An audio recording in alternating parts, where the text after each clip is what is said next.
여러분은 성공한 사람을 볼 때 원래부터 남다른 재능이 있었을 거라고 생각하실 수도 있습니다. 좋은 환경에서 자랐고 좋은 교육을 받았고 운까지 따라줬기 때문에 결국 크게 성공한 것 아니냐고 말하는 분들도 있습니다. 그런데 오늘 이야기의 주인공은 그런 공식과는 거리가 조금 멉니다. 오늘 이야기할 사람은 스타벅스를 지금의 스타벅스로 만든 인물 하워드 슐츠입니다. 많은 분들이 스타벅스를 처음부터 그가 만든 회사라고 생각하지만 정확히 말하면 스타벅스는 원래 다른 창업자들이 만든 회사였습니다. 하워드 슐츠는 그 회사에 들어갔고 그 안에서 가능성을 봤고 아무도 확신하지 못했던 미래를 먼저 믿었던 사람입니다.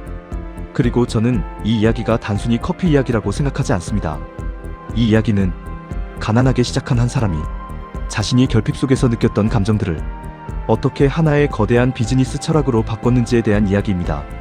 하워드 슐츠는 1953년 뉴욕 브루클린에서 태어났습니다. 그는 넉넉한 환경에서 자라지 않았고 어린 시절을 공공주택 단지에서 보냈습니다. 그의 아버지는 트럭 운전 일을 했지만 안정적인 복지나 보험이 없었고 가족은 늘 경제적으로 불안정한 삶을 살았습니다. 슐츠는 어린 시절 아버지가 다리를 다친 뒤 일자리를 잃고 가족 전체가 크게 흔들리는 장면을 보며 성장했다고 회고해왔습니다. 이 장면이 왜 중요할까요? 우리는 보통 성공의 시작을 사업 아이디어나 창업 자금에서 찾습니다. 하지만 진짜 성공의 시작은 의외로 어린 시절의 결핍일 때가 많습니다. 하워드 슐츠는 어릴 때 돈이 없어서 불편했던 기억보다 가족이 보호받지 못한다는 감정을 더 강하게 느꼈습니다.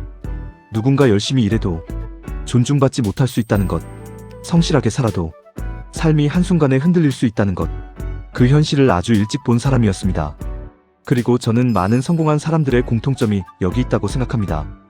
그들은 단순히 돈을 많이 벌고 싶었던 것이 아닙니다. 자신이 절대 다시 돌아가고 싶지 않은 삶의 장면을 너무 또렷하게 기억하고 있었습니다.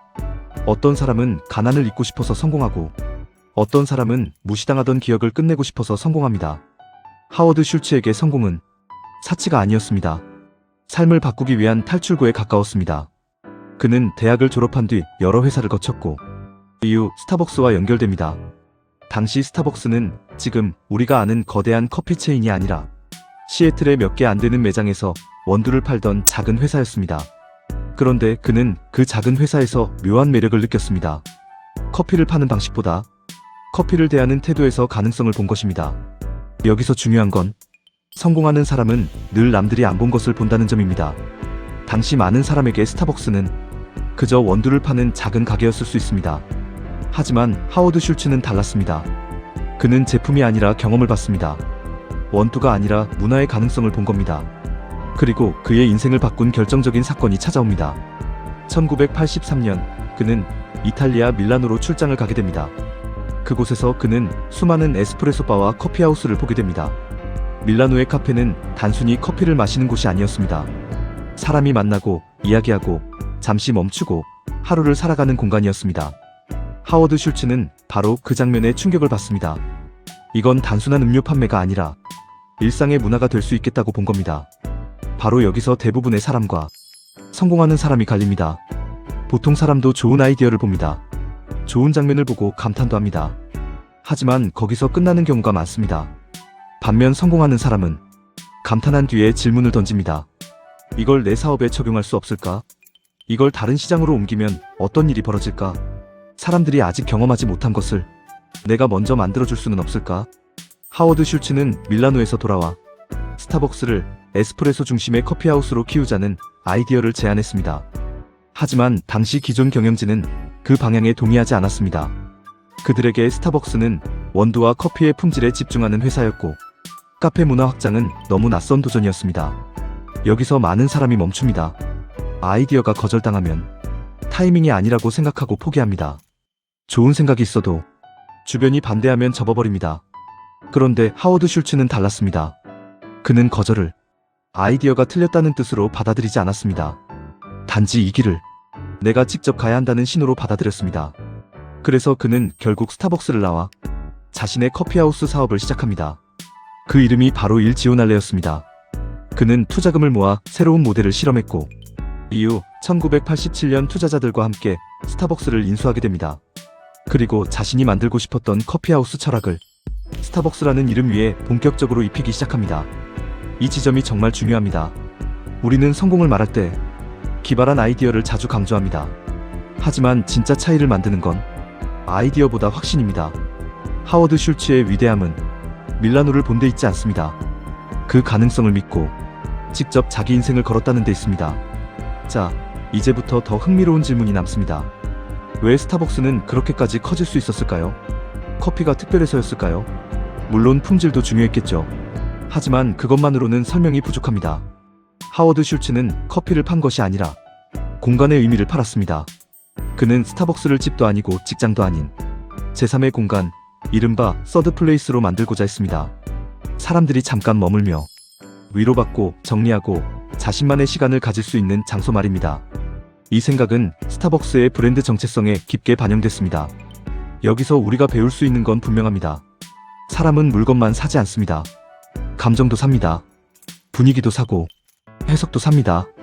같은 커피 한 잔이어도 왜 어떤 브랜드는 더 비싸게 팔 수 있을까요?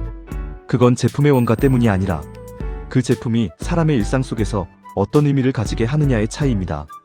하워드 슐츠는 커피를 습관에서 경험으로 바꿨습니다. 음료에서 공간으로 바꿨고 소비에서 정체성으로 바꿨습니다. 이것이 브랜드를 만드는 사람의 시선입니다. 그리고 또 하나 놓치지 말아야 할 것이 있습니다. 그는 직원에 대한 관점에서도 어린 시절의 결핍을 사업 철학으로 연결하려 했습니다. 자신의 아버지가 보호받지 못했던 기억 때문에 직원 복지와 존중의 문제를 중요하게 여겼다고 여러 차례 설명해왔습니다. 이 배경은 훗날 스타벅스의 복지와 교육 프로그램 철학에도 영향을 줬다고 볼 수 있습니다. 저는 이 부분이 특히 인상적입니다. 진짜 성공한 사람은 과거의 상처를 숨기지 않고 그 상처를 시스템으로 바꾸는 경우가 많습니다. 가난했던 기억이 직원을 대하는 기준이 되고 불안했던 어린 시절이 회사의 문화가 되는 것입니다. 그러니까 성공은 단순히 돈을 많이 버는 일이 아닙니다. 내가 지나온 고통을 다른 사람에게 반복시키지 않는 힘이 되는 것이기도 합니다. 물론 하워드 슐츠의 길이 늘 순탄했던 것은 아닙니다. 그는 스타벅스를 크게 키운 뒤 물러났다가 2008년 금융위기 시기에 다시 CEO로 복귀했습니다. 당시 그는 매장 폐점과 재정비, 에스프레소 품질 재교육 같은 강한 조치를 통해 회사를 다시 추스렀습니다. 이 과정 역시 성공한 사람은 올라가는 법만 아는 게 아니라 흔들릴 때 다시 본질로 돌아가는 법을 안다는 점을 보여줍니다. 이 대목에서 우리는 또 하나를 배울 수 있습니다.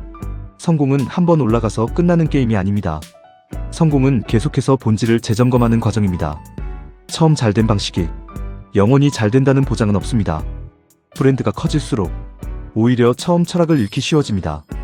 그래서 진짜 리더는 확장할 때보다 흔들릴 때 더 잘 드러납니다. 하워드 슐츠는 커피를 좋아했던 사람이라기보다 사람의 삶 속에 어떤 경험이 필요한지 고민했던 사람에 더 가까웠습니다. 그리고 저는 그의 인생을 한 문장으로 정리하면 이렇게 말하고 싶습니다. 가난한 환경에서 출발한 한 소년이 커피를 판 것이 아니라 사람들이 머물고 싶은 일상을 설계했고 그 설계를 세계적인 브랜드로 만든 이야기. 여러분도 지금 자신의 현실이 너무 작게 느껴질 수 있습니다. 내가 가진 것이 별로 없다고 느낄 수도 있습니다. 출발점이 남들보다 불리하다고 생각할 수도 있습니다. 하지만 하워드 슐츠의 이야기는 말해줍니다.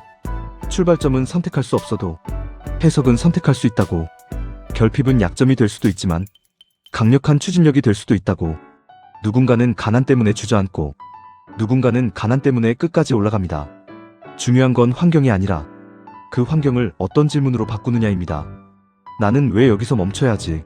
나는 이 경험에서 무엇을 배울 수 있지? 나는 남들이 못 본 가능성을 어디서 찾을 수 있지? 성공은 멀리 있는 정답이 아니라 이 질문을 계속 붙잡는 사람에게 조금씩 가까워집니다. 오늘의 하워드 슐츠 이야기가 여러분에게도 그런 질문 하나를 남겨줬으면 좋겠습니다. 지금 당신이 지나고 있는 결핍은 미래에 어떤 철학이 될 수 있을까요?